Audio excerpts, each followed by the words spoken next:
이명박 정부 시절의 자원 외교 실패, 그 가운데 석유공사가 추진한 캐나다 하베스트 인수 사업 4조 5천억 들었는데 손해를 보고 있다. 여러 차례 전해드렸죠.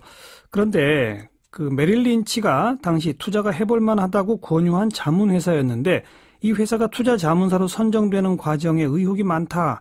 이런 문제제기가 나왔습니다.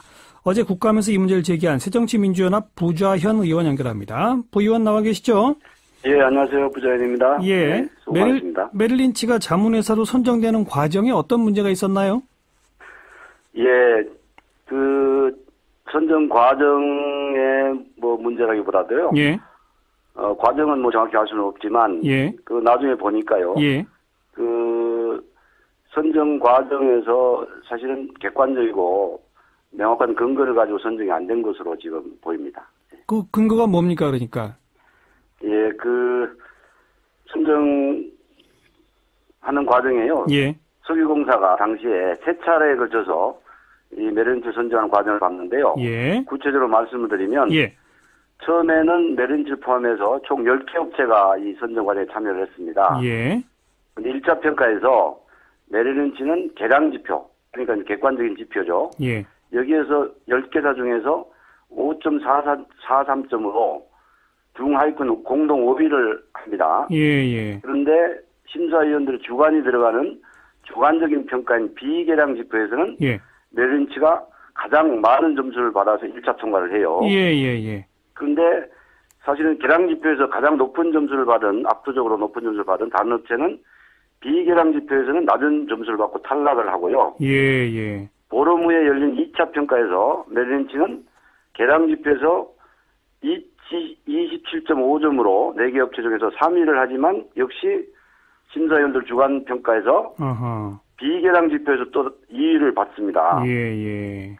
근데 계량 지표에서 2위를 한 다른 업체는 또 비계량 지표에서 최저 점수를 받아 또 탈락하고요. 예, 예. 그래서 결국 1위 업체하고 메릴린치가 2위 업체로 우선 선정이 되는데 마지막 3차 평가에서는 사실은 특별한 이유 없이 이 메릴린치가 최종 선정이 됩니다. 예, 예. 이렇게 되니까 예, 알겠습니다. 전 과정이 좀 납득하기 어렵게 보인 거죠. 그러니까 계량 지표에서 주로 하위권이었는데 중하위권이었는데 그냥 결과적으로는 여기가 최종 선정되는 과정이 있었다. 이게 의혹이다 이 말씀이죠. 그렇습니다. 비계량 지표는 위원들이 주관적으로 판단하는 거기 때문에. 근데 당시 그 메릴 린치의 서울 책임자가 뭐 또 좀 의혹이 간다고요?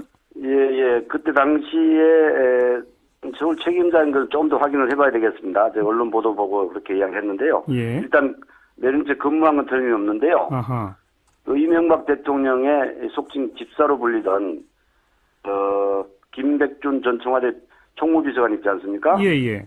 이분의 아들인 김영찬 씨가 당시에 이 메릴린치 근무한 것으로 밝혀졌습니다. 아, 책임자인지는 모르겠고 아무튼 근무한 거는 네. 확실합니까? 예, 근무한 건 확실합니다. 예. 그리고 그 메릴 린치가 이제 그 이걸 인수하느냐 마느냐에 대해서 자문을 했는데 자문의 네. 내용은 뭐라고 나와 있어요? 예, 우선 이 사실은 문제가 되는 게 이제 하류 부분인데요. 이 하베스트 사업 아닙니까? 예. 이게 이제 자회사 중에 정유업을 하류 부분에 대해서 나중에 추가로 매입을 하게 되는데 예. 이때 평가를 하류 부분에 대해서 최적으로 중진류를 처리할 수 있는 정제공장이다. 정제된 제품은 100% 다 팔린다. 또 순이익은 계속 증가하고 있는 반면에 원료비는 계속 감소하고 있다. 이익을 많이 낼 수 있다는 거죠. 예. 근데 이렇게 뭐 위험성은 낮고 수익성은 높다. 아하. 이렇게 장밋빛 하여튼 전망 일색으로 평가를 내놨습니다. 예. 그 캐나다 하베스트 부분이 거기서 이제 실제로 기름도 캐고 말이죠. 예. 그다음에 그것을 정제하는 정유 공장까지 나중에 다 또 인수하게 된 거 아닙니까? 그렇습니다. 근데 지금 문제는 그 정유 공장이 가장 큰 부실 덩어리 아닙니까? 그렇습니다. 예. 그런데 이게 정작 메릴 린치는 그 정유 공장 정유업 부분이 아주 전망 밝다라고 했다 이 말이죠? 그렇습니다. 예.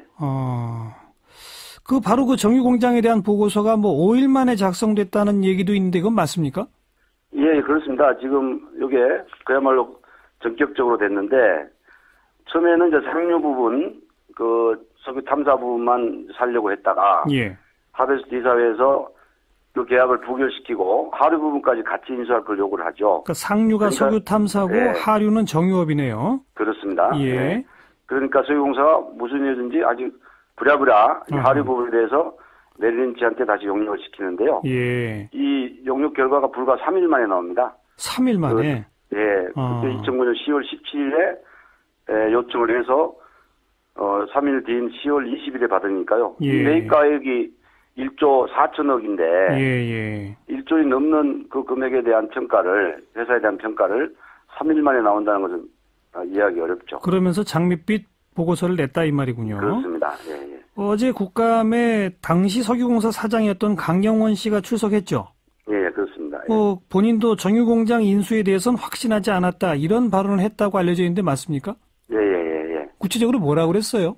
예, 국감에 나와서요. 이제 저도 그 자리에 있었는데요. 예. 동료원이 어떤 본인이 단독으로 결정하지 않았다 이런 이야기를 하면서 현재 동료원이 이렇게 묻습니다. 예. 현재 경제부총리인 당시 최정한 지경부 장관을 만나서 하베스트에서 아까 그 정유회사가 날사입니다. 예.